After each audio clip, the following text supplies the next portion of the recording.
கறி உருண்டை செய்ய போகிறோம். கறி உருண்டைன்னு அது கொஞ்சம் ஒரு டிஃப்ரெண்ட்டாக இருக்கும். நம்ம கறி வடை பார்த்துருப்போம். சில பேர் கோலா உருண்டைன்னு கடையில் விற்பாங்க. அதோட குழம்பு வந்து வேறு மாதிரி இருக்கும். நம்ம வந்து வேறு மாதிரி செய்கிறோம். அதுதான் இப்போ உங்களுக்கு நான் சொல்ல போகிறேன். எங்கள் மாமியார் இப்படி செய்வாங்க. அவங்கக்கிட்ட கற்றுக்கிட்டது தான் இது. ஃபஸ்ட்டு வந்து ஒரு சட்டி வச்சு நல்லா அகலமான பாத்திரம் வைக்கணும். ஏன்னா உருண்டை வந்து பிடிச்சி போடுறதுக்கு இந்த மாதிரி பாத்திரம் தான் வைக்கணும். அப்புறம் வந்து நல்லா காஞ்சதுக்கப்புறம் எண்ணெய் ஊற்றிக்கணும். இப்போ என்னென்ன சாமானை வேணும்னு நான் உங்களுக்கு சொல்கிறேன். அதுக்கு தேவையானதெல்லாம் இப்போ வந்து தேங்காய், பொட்டுக்கடலை, வெங்காயம் எல்லாமே ஒரே அளவில் எடுக்கணும். தேங்காய் அதிகமாக ஆகக்கூடாது, பொட்டுக்கடலை அதிகமாக ஆகக்கூடாது. ஏன்னா அது ரெண்டுமே கரெக்டாக இருக்கணும். அந்த ப்ரப்போர்ஷன் ஒரு எதில் அளவு எடுக்கிறீங்களோ, நான் கண்ணளவு எடுப்பேன். நீங்கள் வந்து ஒரு சின்ன கப் எடுத்திங்கன்னா அதே கப்பில் எல்லாமே எடுத்துக்கோங்க. வெங்காயம் உங்களுக்கு எவ்வளோ டேஸ்ட்டுக்கு வேணுமோ போட்டுக்கலாம். பட் தண்ணி விடும், அது பார்த்து கரெக்டாக போட்டுக்கோங்க. பூண்டு ஒரு 7-8 பல், ஒரு 4-5 பச்சை மிளகா, ஒரு துண்டு இஞ்சி பொடியாக அரிக்கி வச்சுருக்கேன். அப்புறம் வந்து பொட்டுக்கடலை எடுத்திருக்கேன்.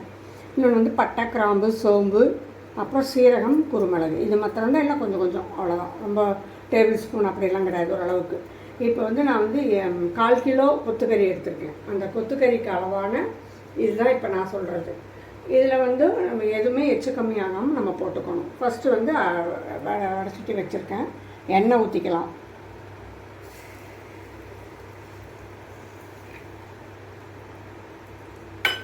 எண்ணெய் ஊற்றி எண்ணெய் காஞ்சதுமே கடுகு போடணும். எண்ணெய் காஞ்சது கடுகு போடணும். நம்ம வந்து அந்த கறி கழுவும் போதே அதில் ஒரு 4-5 எலும்புகள்லாம் இருக்கும். அதெல்லாம் எடுத்து வச்சுருப்பேன். அது என்னென்னா, நம்ம வந்து இப்போ ஆட்டுக்கல்லில் போட்டு அந்த காலத்தில் ஆட்டுவோம். ஆட்டிட்டு அந்த கல்லை கழுவி அந்த தண்ணி எடுத்து நம்ம வந்து இப்போ தாளிக்கிறோம் இல்லையா, அதில் ஊற்றிடுவோம். தாளிக்கிறதுக்கு எதுவும் தேவையில்லை. கருவேப்பிலையும் ஒரு 2-3 கருவேப்பிலை, அவ்வளோ, கடுகு, வேறு எதுவும் வேண்டாம். அந்த எலும்பை போட்டு கொஞ்சம் அப்படியே வதக்கிட்டு அதில் வந்து நம்ம அரைச்ச தண்ணியை ஊற்றி வேக வைப்போம். வெறும் தண்ணி ஊற்றக்கூடாது. நம்ம அரைச்ச தண்ணி தான் ஊற்றணும். சரிங்களா? இப்போ இதுதான் இதுக்குடைய தேவையானது, வேறு எதுவும் இல்லை. பச்சை மிளகா வந்து நான் எடுத்திருக்கேன்னா ஒரு 5-6 எடுத்திருக்கேன்னா, வரமிளகாவும் கொஞ்சம் கூட ஒரு 2-3 எடுத்திருக்கேன். ஏன்னா அது இது பண்ணால் தான் நல்லாயிருக்கும். இப்போ நம்ம என்னென்ன கறி உருண்டைக்கு தேவையான பொருள் சொன்னோம் இல்லைங்களா, அந்த பொருளை பூரா இப்போ வந்து நம்ம மிக்சியில் போட்டு அரைச்சிக்கலாம். கொஞ்சமாக நான் எடுத்துருக்கனால மிக்சியில் போடுறேன். நீங்கள் ஆட்டுக்கல் இருந்தால் போட்டிங்கன்னா கிரைண்டரில் அது நல்லா இதாகும். அது அரைச்சி எடுத்துகிட்டு வந்துடும். உருண்டை பக்குவத்துக்கு தண்ணி ஊற்றாமல் அரைக்கணும். இதுதான் என்னுடைய கான்செப்ட்டு. இப்போ நான் அரைச்சிட்டு வந்துடுறேன். இதெல்லாம் நம்ம சொன்ன பொருளெல்லாம் வந்து மிக்சியில் போட்டு அந்த கொத்துக்கறி, அப்புறம் அதுக்கு தேவையான சாமான்லாம் சொன்னோம்ல, எல்லாமே போட்டு அரைச்சாச்சு. அரைச்சதுக்கப்புறம் அது உருண்டையாக நம்ம வந்து இது பண்ணுறதுக்காக எடுத்து வச்சுருக்கோம். கொஞ்சம் அதுலேருந்து எலும்புகளெல்லாம் எடுத்து வச்சுருக்கோம். இப்போ நம்ம அதை என்ன பண்ண போகிறோம்னா, எண்ணெய் ஊற்றி கடுகு, கருவேப்பிலை மட்டும் போட்டு அந்த எலும்பு போட்டுட்டு நம்ம கழுவின தண்ணி இருக்குல்ல, அதை மாத்திரம் கொஞ்சம் ஊற்றி இந்த எலும்பை நல்லா வேக வைக்கணும். அப்போ வேக வைக்கும்போது நல்லா கொஞ்சம் கரைச்சிக்கணும். அந்த அரைச்சதை கூட கொஞ்சம் கரைச்சிக்கலாம், நல்லா குழம்பாட்ட கிடைக்கிறதுக்கு. அந்த குழம்பு அதுலேயே தான் இந்த உருண்டையை பிடிச்சி போட்டு வேக வைக்கணும். இப்போ நம்ம வந்து எண்ணெய் ஊற்றிருக்கோமா, அதில் கடுகு போட போகிறோம். கொஞ்சம் எண்ணெய் இதானதும் கடுகு போடலாம். கடுகு போட்டுட்டு கருவேப்பிலை போட்டுட்டு அந்த எடுத்து வச்சுருக்கிற எலும்பு வந்து போட்டு நம்ம வந்து கொஞ்சம் அந்த கழுவின தண்ணி ஊற்றி அப்படியே கொதிக்க விட்றோம். நல்லா அந்த எலும்பு நல்லா கொஞ்சம் வேக வைக்கணும். வேக வேக அந்த தண்ணி கொஞ்சம் நிறையா, அந்த அரைச்ச தண்ணி இருந்ததுன்னா அதில் இந்த நம்ம அரைச்சிட்டு வந்துருக்கிறத உருண்டையை பிடிச்சி உள்ளே வைக்கணும். அது உள்ளே அப்படியே அதுலேயே அந்த கொதிக்கிறதுலேயே சிம்மில் வச்சு வேக வைக்கணும். அவ்வளோதான். இருங்க, இப்போ நம்ம உருண்டையெல்லாம் பிடிச்சிட்டு வந்துட்டு அப்புறம் இப்போ தாளிக்க வரலாம். நல்லா உருண்டையெல்லாம் பிடிச்சிடலாம். அந்த கழுவின தண்ணியெல்லாம் எடுத்துகிட்டு வரலாம். இப்போ நம்ம வந்து வடச்சட்டியில் எண்ணெய் ஊற்றி கடுகு போட்டிருக்கோம், கருவேப்பிலை போட்டிருக்கோம்.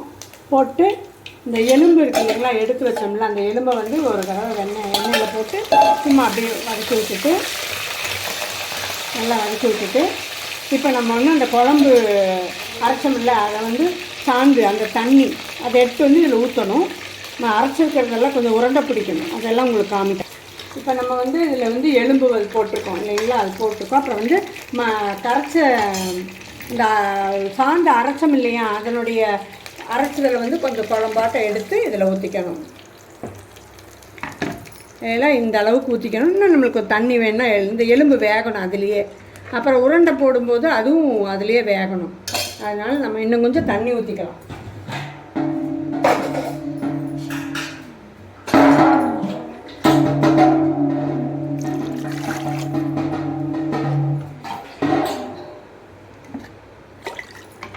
இதில் கழுவி இதில் தண்ணி ஊற்றிக்கலாம்.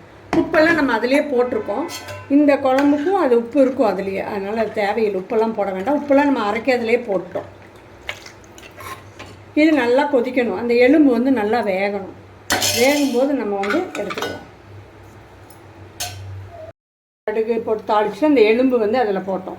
அந்த எலும்பு வந்து நல்லா வதக்கி விட்டுட்டு அரைச்ச தண்ணியை நம்ம இதில் ஊற்றிருக்கோம். இப்போது இந்த அரைச்ச தண்ணி நல்லா கொதித்து கொஞ்சம் இதாகும்.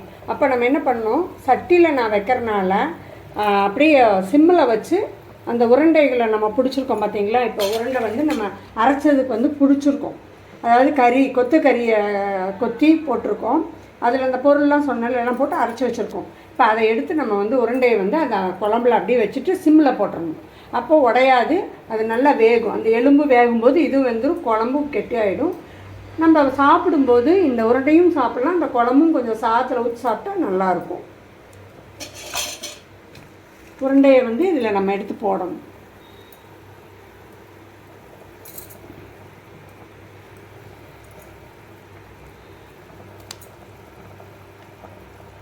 இப்போ நம்ம போட்டதும் சிம்மில் வச்சிடணும். ஏன்னா அது கொதிச்சுட்டே இருந்தால் அப்புறம் உருண்டை வந்து உடையும்.